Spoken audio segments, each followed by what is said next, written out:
Hello everyone, welcome back to another edition of the Velvet Lounge Life. And today, yes, you can see there is a lot of food in this picture. Someone actually I had 3 different people ask me this, but someone asked me again recently about what are some of the staples that I like to have in my pantry, and mostly what do I use as shortcuts. And that means I don't want to make something completely from scratch. So what do I do to fill that gap, but still try to have a healthy diet and or a healthier diet? Not meaning being on a diet, it's just what we consume. And her other part of the question was, because she has 2 sons, does my husband also like to eat these foods? So these are just some of the items I recently picked up from the grocery, and a couple of them I already had, but most of these I just recently picked up. And like I said, we have a lot more than this as far as what we normally have in our pantry, but these are the things that I think people struggle with the most. And obviously, if you look at the picture, ways to add flavor to your life, because you're eating healthy does not mean that you have to eat bland, flavorless foods. You know you will never do that forever. So what I did is sort of incorporated things that I knew that we could live with forever and not miss anything.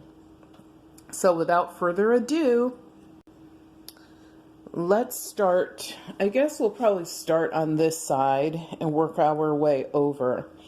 So, and I will have to do a little movement with the camera here. Ooh, we're so fancy. So I like coffee on occasion. So I might have coffee, let's say in a month, maybe once or twice. So obviously I am not a hardcore coffee drinker, but in the summer I might have coffee, let's say 5 to 7 days in a month. And that's because we're making iced coffee. So what I love is Mount Hagen. It's my favorite type of coffee. It's organic. It's actually an instant coffee, and it comes in single serving straws. There's some little, I want to say 25 are in a, actually it says right here, yep, 25 are in the box. So if I'm making a pitcher of iced coffee, then I am going to put, and this is the pitcher that I would use. We have a few of these. I would put 5 to 6 straws of coffee in there, which equals 5 to 6 cups. And if I felt we needed a little bit more, then I can add like 1 or 2 more and fill it up with your hot water, mix it up, sweeten it the way that you like, add whatever type of milk type product or actual milk that you like, and ice up a glass and you're ready to go. Hot, easy. 1 straw, 1.5 if you have a bigger cup, I guess. For me, I only use 1. Add your milk, your creams, your sugars, whatever it is you normally like in your coffee, and you're ready to go. Now, one of the things that we do in our home is we use cashew milk. So let me get that out for you because I totally forgot to take it out.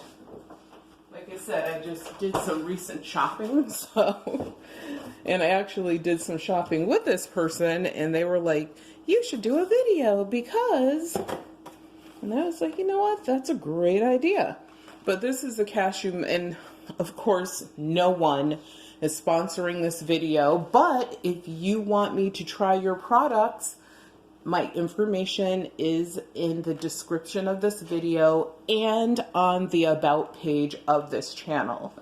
So we use this product unsweetened because I don't understand why you would add extra sugar to something that you're supposed to be making healthier, but that's something you have to watch out for when you're out purchasing your groceries. That happens a lot where you're like, oh, this is better, but then you look at it and they added extra salt or extra sugar or coconut oil or something to make it taste better, but they added extra calories, extra sodium, and, you know, did you really need all of that? So this is what we use. Really, you know, I can't drink this in a glass, but I can put it in other dishes and it's good and I have no problems with it. Cooking with it, like if you're baking, yes, you might run into a couple of issues and have to use some baking hacks in order to get the rise that you need. The other thing that I like is Hershey's dark, this is just the raw cocoa, so there's no sugar in it at all. So if you were thinking you were going to get this great like little pop of sweetness, guess what? There's absolutely zero. As a matter of fact, it's bitter, but it's excellent as an add-on. For example, if you're making cold oats, add like half a tablespoon of some of this cocoa, as well as your other toppings that you're going to put in your cold oats. Yum when you mix it all together. Also baking and things like that. Awesome. I like to use avocado oil. I use it as a finishing oil, but I also use it to cook with, which is tricky because it heats up really fast. So you want to really be on top of your cooking if you're going to use it to cook with. But it's something different other than always using olive oil. The other one, which I actually have on the tray way back there, is my sesame seed oil. Love, love, love that because such a little bit goes an incredibly long way. And it's really only good as a finishing oil or if you're making like a salad dressing, something like that. And some people might ask, what is a finishing oil? It's where you just put a drizzle of it on top of whatever it is you're going to serve. My other fave is this Nutritional Yeast seasoning, and it's of course by Bragg, who also makes the apple cider vinegar, which honestly I don't really use apple cider vinegar, but I use other vinegars, but I do love their Nutritional Yeast product. This is great. Just sprinkle it on a salad, on top of pasta. You could mix it into different recipes as well.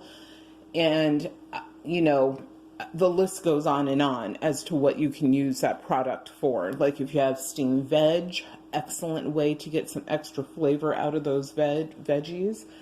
Another thing that I love is this particular Joseph's, and it's an Oat Bran and whole wheat with flax pita bread.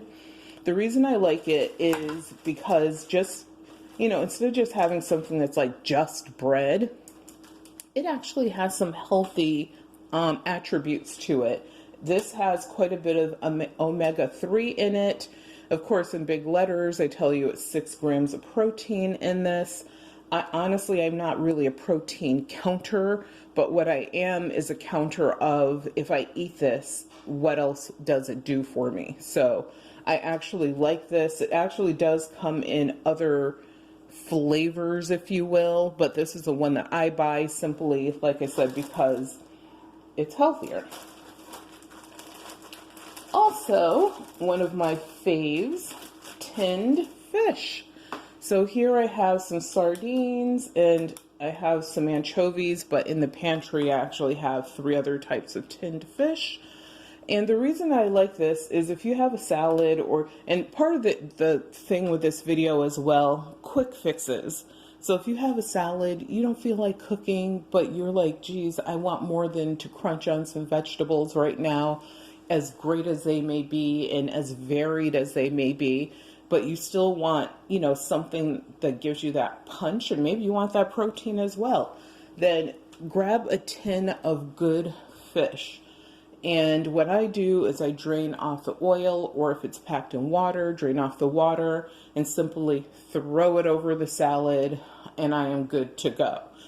As far as anchovies go, I only use like half a tin because obviously the flavor can be very, very strong.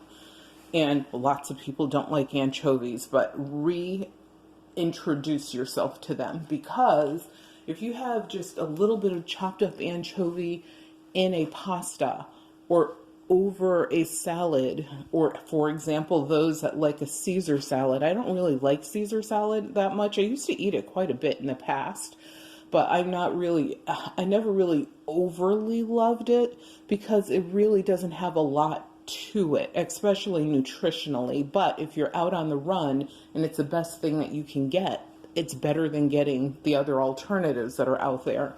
But this is always a great friend with some Caesar salad, some chicken. You can even cut up a little bit of tomato, a bit of red onion, and put that on top of that romaine lettuce.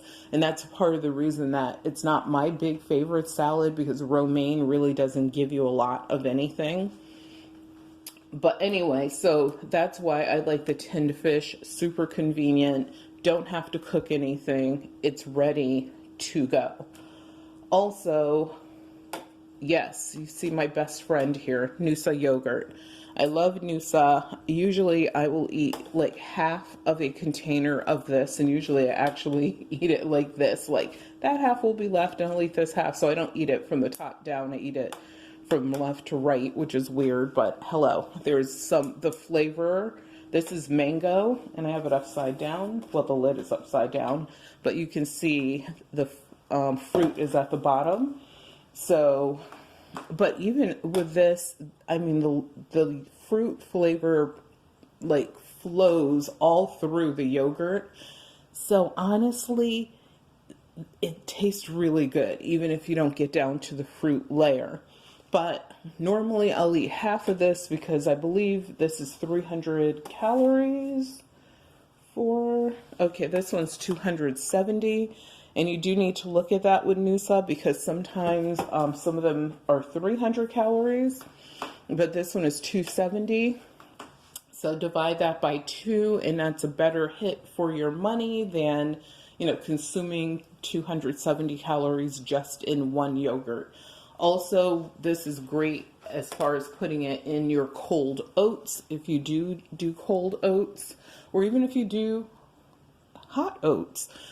I mean, make sure they cool off a bit, but this is a great add-in for a lot of things. Also, if you are craving a snack, obviously it's a snack within itself, but if you had Triscuits or something like that, a healthy cracker or something that you wanted to dip in there, then it's a really good sweet dip. You could even take some of this pita, put it in the oven, heat it up, let it get a little crunchy or a little bit firm, and then use that as your cracker for dipping as well.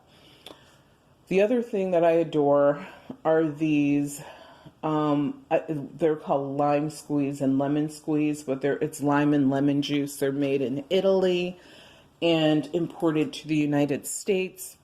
And these are the organic ones. Warning, if you buy the larger ones, the larger size is not organic. Why? I don't know, but it isn't. So you do have to make sure that it's marked organic, and a little bit goes a long way. Plus, unlike lemons and limes that are fresh, these will keep for quite a while. And after I open mine, I do refrigerate them. So I think you're supposed to, but I don't know. I always did. And I always have, like, I'm going to say probably 4 or 5 of each one of these in the pantry at any given time. An awesome thing happened.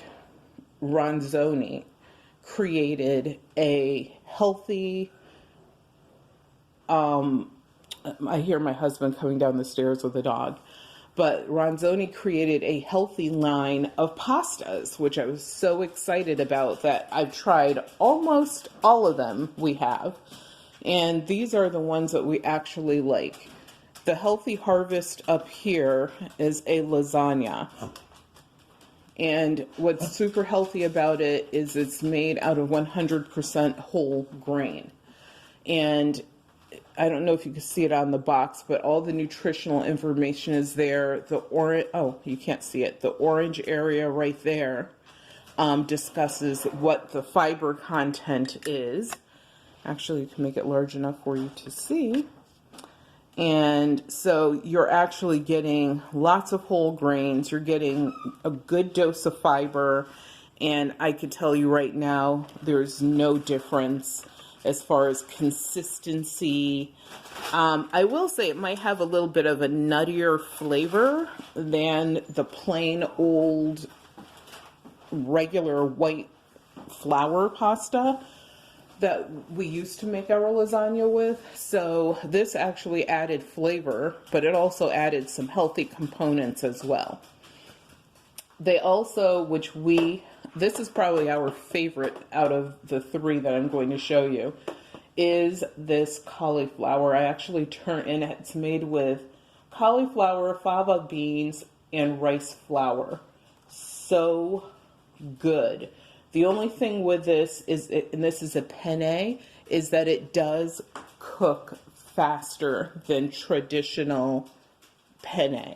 So you boil your water, you can add your salt, however you prepare your pasta. We add a couple drops of olive oil in there as well. And then stand there and stir this pasta. Keep an eye on it because, like I said, it does cook quickly, which is a great thing. And it's not made to, like, they didn't do anything chemically to it to make it cook fast. It just cooks faster because you're mostly cooking vegetables and rice powder. So you have, like I said, and it's gluten-free as well for those that care about gluten.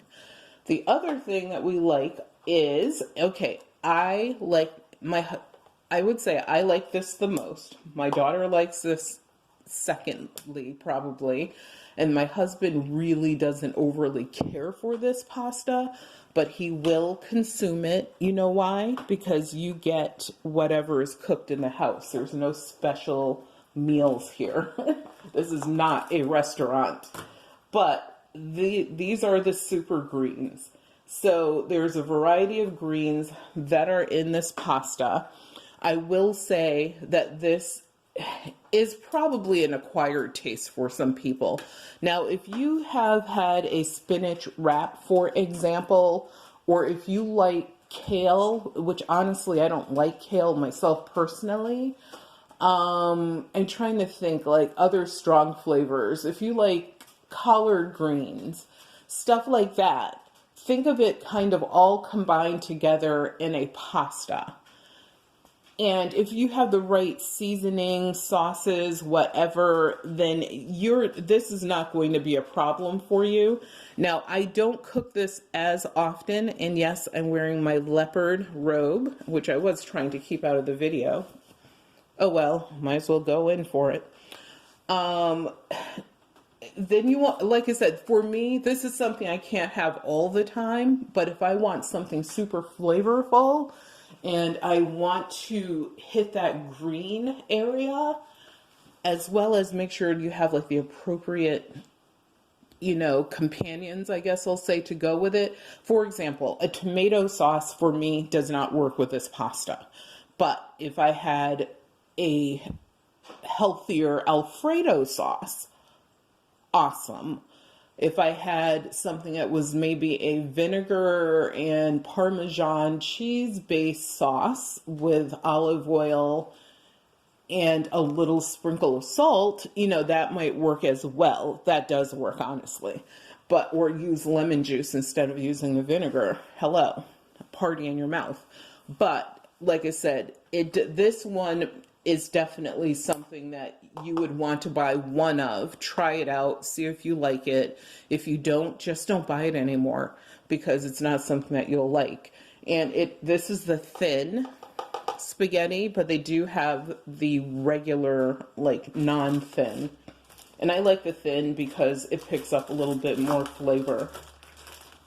Also, honey is always in our pantry. We always have at least, I'm going to say 3 or 4 bottles of honey in there. And usually there's at least 2 to 3 different types of honey because honey taste like the region that it came from. So it tastes like the country, it tastes like the county, wherever it came from, that field of flowers, that's what it tastes like. So having a variety of honeys is a good idea, because if you want something more floral, or you want a clover honey, or whatever it is you're looking for, maybe you know that there's a honey from the region that you live in that you really adore, go for it. It's great, and I love using it instead of using sugar.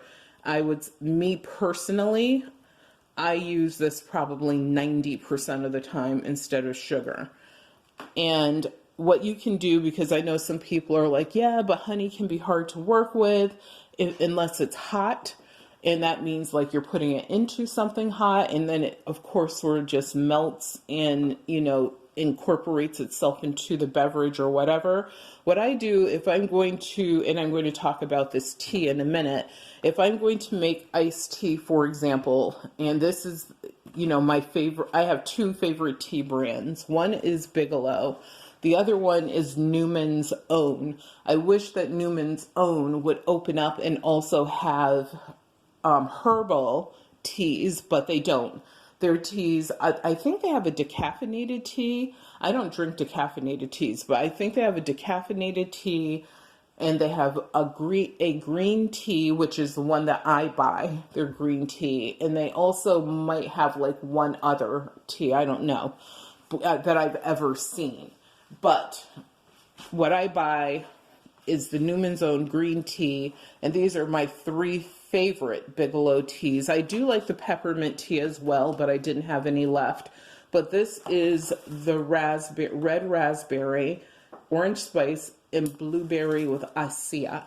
Love, love, love. So if I'm making iced tea with honey, what I do is I simply take a pitcher. I put like 5 or 6 of these tea bags in that pitcher, and you can mix flavors if you want to. You could get a little bit wild. And that's in cold water. Put it in the refrigerator overnight. And then when I come back the next day, what I do is I actually boil about 1.5 to 2 cups of water. Then I put my honey in that water, mix it up so that it will melt into the water. Then I put that into my iced tea, mix that up, put it in the refrigerator, serve it over ice, or you could leave it in the refrigerator until it gets cold. So where there's a will, there's a way. Another thing is you can actually pre-make your honey water, so that you always have some sweetened honey water that you can add into your coffee or hot chocolate or whatever else you're going to need it for. So that's how to get around that, because I can admit, yes, that can be irritating. You're like, oh, I want this, but I have to go deal with the honey. If you're putting it in something hot, not a big deal. But or say that you're putting it over oatmeal, not a big deal. But if you're trying to make an iced tea, then you do have to take an extra step. And if you have honey water already pre-made in your refrigerator, then whenever you're ready to make that iced tea in the summer or whatever, you just dump some of that honey water in there until it gets to a sweetness that you like, and quickly you can have a cup or a glass of iced tea. The other thing I love is this Trader Joe's organic salad dressing. It's a toasted sesame, is my absolute favorite. So this is really the only one that I buy. And when I buy them, I buy like 5 or 6 at a time, because sometimes they're out. And of course, now with the sickness going around, there's shortages and sometimes limits on what you can purchase. But the flavor punch in this is amazing. So, so good. And if you wanted to thin it down a little bit, you can do that. And that would, of course, help you save a few calories. And you can do that just by using a little bit of vinegar. And I use like different vinegars, so I'm not going to tell you which vinegar to use, but balsamic, I'll just say it. There, I said it. And you just have to make sure that the vinegar taste doesn't overtake the taste of your toasted sesame salad dressing. And you can use this on a lot of different things, not just on salad. Use it on poultry. You could use this if you were making something that was maybe Asian inspired, like we actually put it on noodles sometimes, etc. Another staple, nuts. Here I only have 3 different type of nuts out. One is my own nut blend that I make. It's actually a nut and seed blend. But the nuts that I usually have in the house are sunflower seeds, peanuts, cashews, if I can find them, hazelnuts, Brazilian nuts, and pecans, and I don't know, oh, and sesame seed, just to add another seed in there. Those are usually the ones that I always have in the house. And right now I have all of those in the house except for the Brazilian nuts. Brazilian nuts can be hard to find, and sometimes when you find them, they're only in the shell, and cracking them can be a bit of a pain. So people out there looking for a business idea, do something with Brazilian nuts. People love them, but they're hard to deal with or hard to find. The other thing that you'll see back here, which might be surprising, ice cream cones. Now, the reason that I like ice cream cones is we still like ice cream. We still eat ice cream, even though we're trying to be healthier. So my thing is have a little versus having a lot. So we used to eat our ice cream in a bowl. My husband still does, unfortunately. And when you eat the ice cream out of a bowl, you're always eating more than you needed.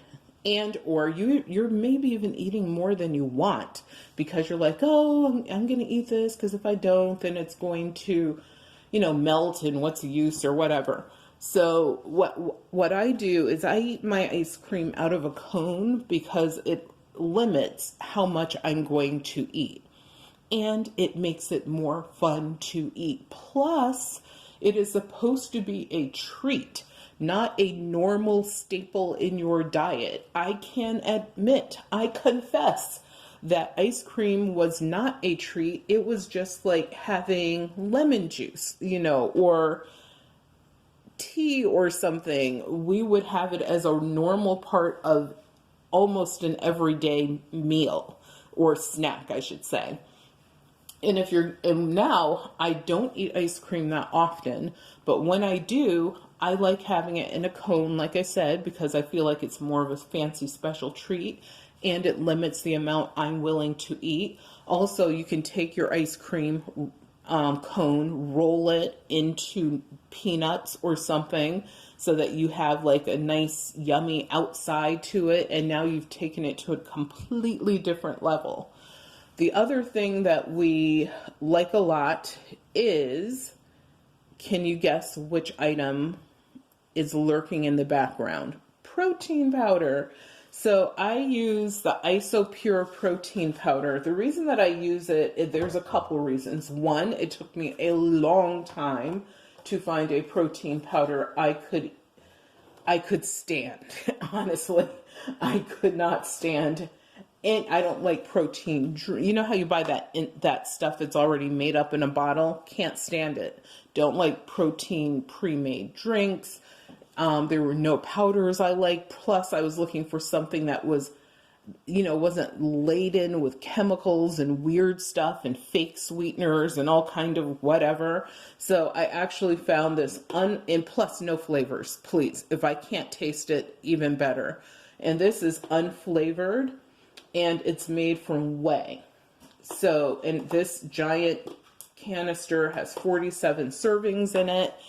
And so it lasts a while. I don't use it every day, every week, at all. What I usually do is if I'm making a recipe and I could sneak some in there, I might, for example, if I'm baking banana bread, something like that, then yes, I always add some protein powder, because when I make like banana bread or something similar to that, I'm usually making it so that if we need a treat on the run, or if I want something on the run, or even if we're here at home and we just want a quick snack, you can get a quick, healthier snack. And it's a way to sneak in a little bit of something that's healthier but more satisfying, so that you don't eat as much of it and you don't eat that plus 6 other things. So that is, one of my tricky tricks. And let's just go back over here to my nut blend. So what I do to create my nut blend is I actually have a spice grinder. It's an electric one, so that I can grind all these nuts that I want and seeds together, put them in that jar, and put them on top of salads, put them in entrees, savory things, as well as on sweet things. Like if you want to sprinkle a little bit in your yogurt, which I do once in a while, do that as well. It's a good way of, adding some extra nutrition to your meals. And lastly, we have these sandwich thins. Now, I love using the sandwich thins because, first of all, these are cauliflower and veggie, but I like using these because they're much thinner than bread, and I find that we will eat the entire thing. Like bread, I don't really eat a lot of bread, so I would never eat like the crust. I don't know why. Nothing wrong with it. I just, try to pick and choose my battles.